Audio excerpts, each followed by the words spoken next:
How you doing, everybody? It's Sasquatch Wizard Adirondacks, and I'm going to show you what a lot of people refer to as a tree break, and I'm going to try to do a little breakdown analysis of this particular broken tree. What I have here alongside of me is a 6.5-inch sugar maple. The tree has been dead since at least early spring. Because it had leaves that were growing, but they've brown, died, and wilted.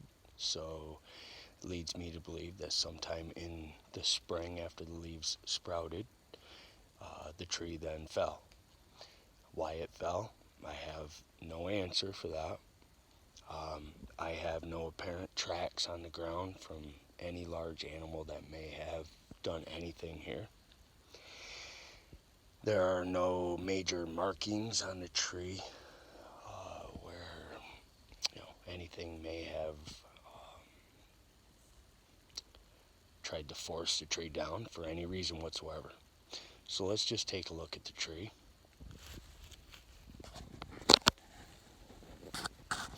Alright, so there's the break. It's still connected. Pulled out the compass, and it is pointing north, 357 degrees north.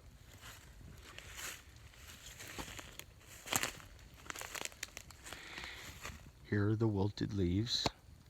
As you can see, it's a maple. The leaves look rather small. Go down and take a look at these ones down here, which would lead me to believe that possibly early in the spring, just before summer, these leaves here are nearly mature, that the tree had fallen.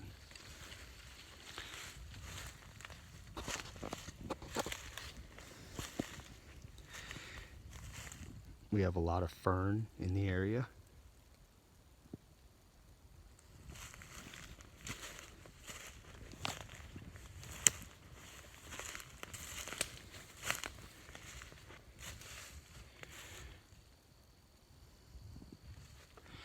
Something that I've noticed is that in here, I'm going to pull these pieces of bark apart. We do have channeling in the cambium layer, which signifies that bugs had burrowed through when the tree was live. Cutting through the cambium layer cuts off the phloem, feeding nutrients up to the tree.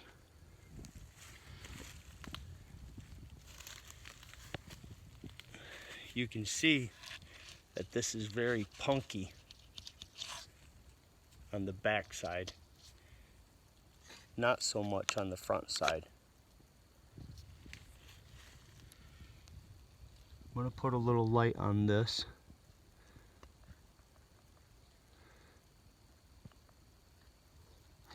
Now I don't know if by the lighting if you can see this very well, but what this is right here is a canker. This is a fungus that starts to form behind the bark.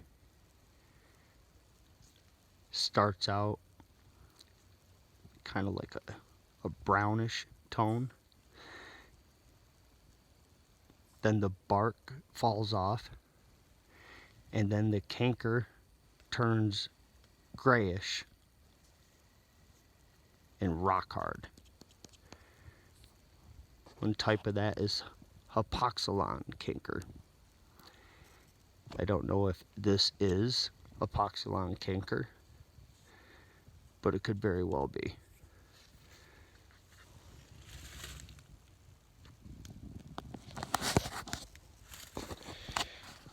Alright, so with that said, there's natural reasons why this tree could be snapped.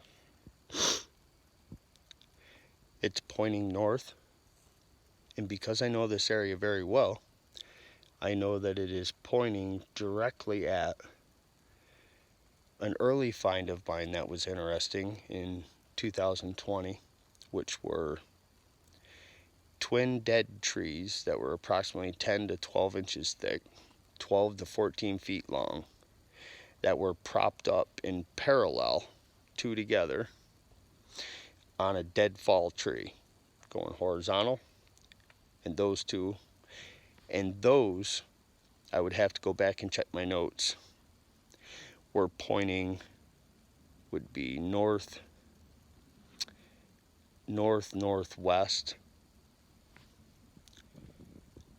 I don't know, if that has any significance or not, but that's the breakdown on this here tree. Nothing here leads me to believe that a Sasquatch snapped this tree. Seeing that it does have apparent canker, effects from bug, punky on the back side of the tree, enabling it to split and crack under a slight wind, leads me to believe that it's just natural. And therefore, I'm not going to spend a lot of time in this area and on this subject. I'd rather go move on and find something to spend my time on. And that's what I'm going to do. So I hope you enjoyed the video. Please leave a comment if you have anything to add. Thank you very much. Have a nice afternoon.